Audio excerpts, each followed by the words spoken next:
Bismillahirrahmanirrahim. Nahmatuhu wa nusalli ala sayyidina Muhammadin wa ala alihi wa ashabihi ajma'in. Assalamualaikum warahmatullahi wabarakatuh.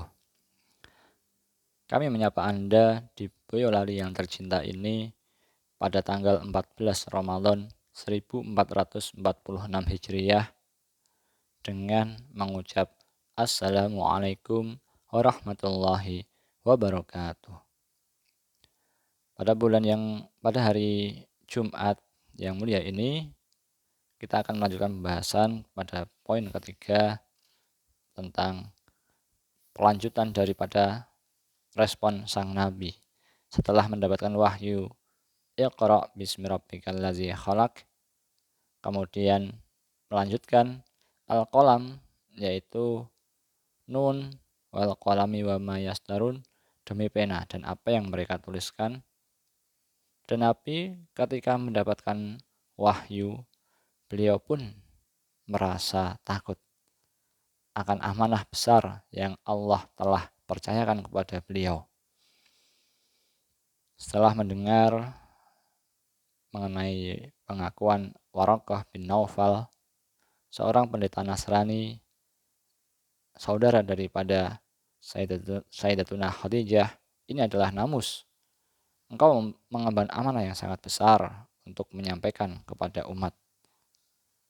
Dan amanah itu yang akan membuat Rasulullah Shallallahu Alaihi Wasallam akan senantiasa diberikan wahyu dari Allah Subhanahu Wa Taala. Dan ketika Rasul Muhammad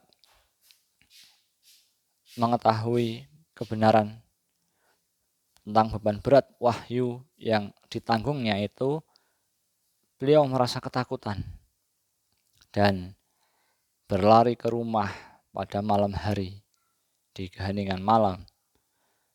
Sampainya di rumah, zammiluni dengan panik. Lalu Khadijah yang mulia menyelimuti beliau untuk menenangkan ketakutannya akan amanah yang besar yang beliau emban. Dan ketika beliau sudah tenang, tidur dan terbangun di sebagian kecil malam, Allah menurunkan surat, Ya ayyuhal muzammil, wahai orang-orang yang berselimut, wahai engkau Muhammad yang berselimut, bangunlah untuk sholat.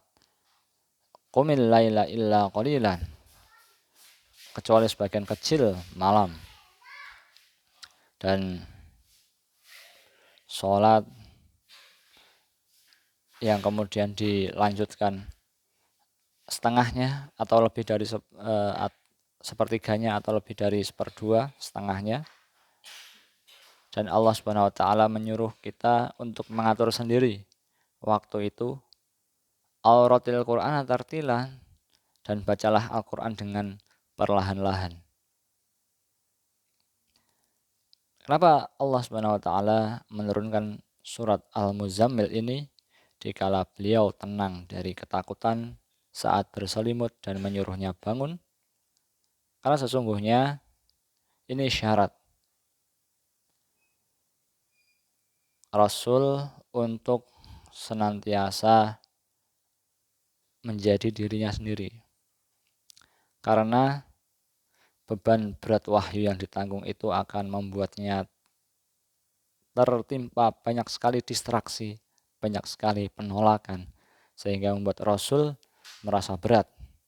Dan perasaan berat itu dapat diselesaikan, disembuhkan dengan bangun, berdirilah pada sebagian malam, di keheningan malam, merupakan prasyarat waktu dari Allah Subhanahu Wa Taala untuk menjadi diri sendiri. Lalu bacalah Al-Quran perlahan-lahan. Dengan membaca Al-Quran perlahan-lahan, dengan cara Allah membacakannya kepada Nabi, maka Allah Subhanahu Wa Taala pun akan menurunkan hikmahnya. Apa hikmahnya? Maka kita pun bisa menjadi diri sendiri. Suara yang bergema dari dalam jiwa kita bisa mendengarkannya sendiri. Dalam kegelapan kita menjadi cahaya. Dan cahaya itulah yang kita bisa membedakan antara kegelapan maupun petunjuk dari Tuhan wahyu. Dan konsekuensi daripada kesadaran yang Allah amanahkan kepada Nabi adalah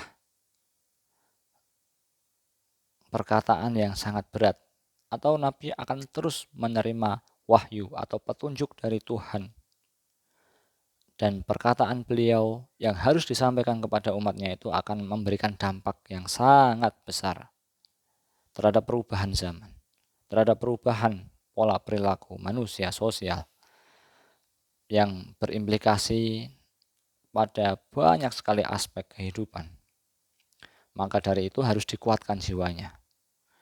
Bangun di malam hari, membaca Al-Quran, mengerti isinya, mentadaburinya lebih memperkuat jiwa dan lebih berkesan.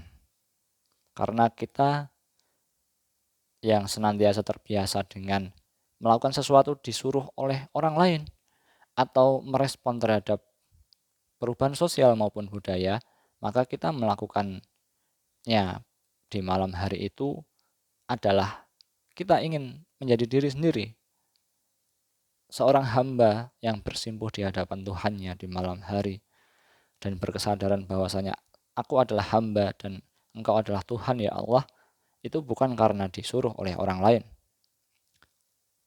Dan Allah memberikan pilihan pada kita untuk mengaturnya sendiri. Menjadi diri sendiri dengan bangun di kegelapan malam. Dan merenungkan bahwasanya Tuhan yang menguasai timur dan barat. Kekuasaannya jauh membentang.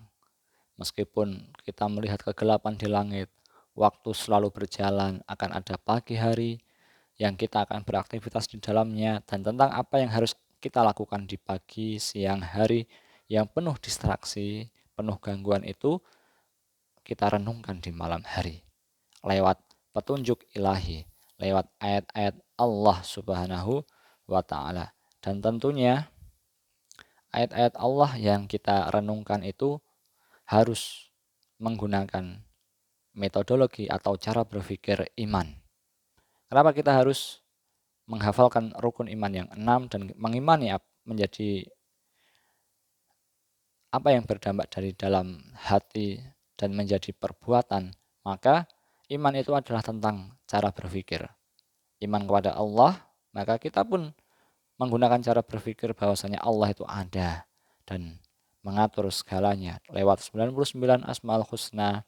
Iman kepada malaikat, maka kita mengetahui sifat-sifat malaikat yang tunduk patuh pada keseimbangan alam yang Allah telah tetapkan dan diatur oleh para malaikat utusan Allah.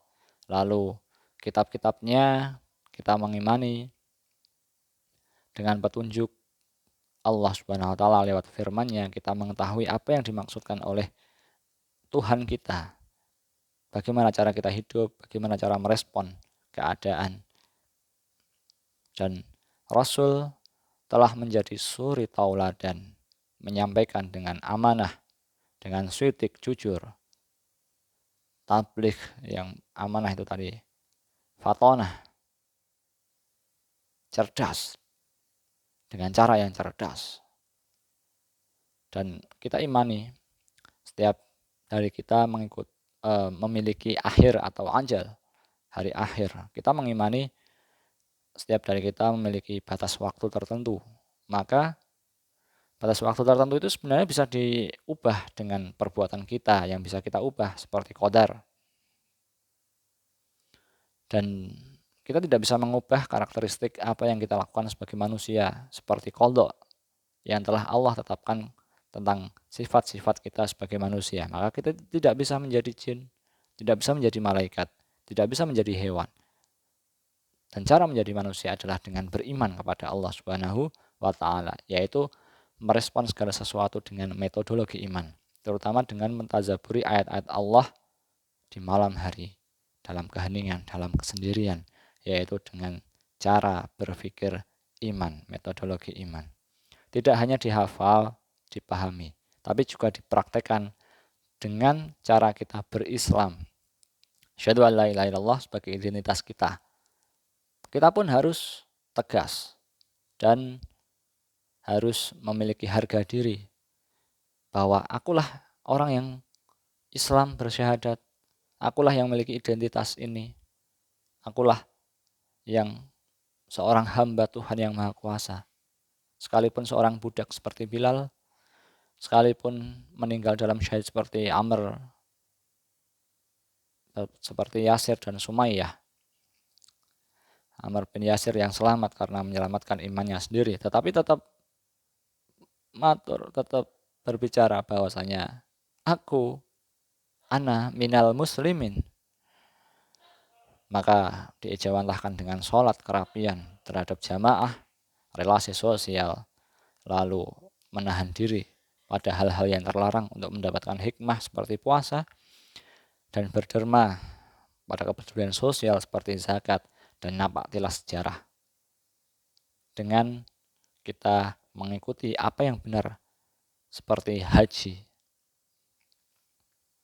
Maka dari itu tidak hanya sekedar ritual ibadah, itu juga harus direnungi dengan pemahaman diri sendiri. Kata terbaik untuk kita menjalani dunia adalah dengan mengendalikan aliran waktu kita sendiri. Seperti mengendalikan kegelapan. Kita akan menjadi cahaya yang terang. Dan cahaya itu bersinar dalam jiwa. Yang sinarnya itu akan lebih terang daripada siang hari. Akan membuka jalan kebenaran dari distraksi-distraksi yang ada pada siang hari. Yang mana perubahan sosial akan membuat kita lalai. Syahwat kita akan menggebu-gebu sehingga meninggalkan kegelapan di mata kita. Maka harus diterangi dengan cahaya iman.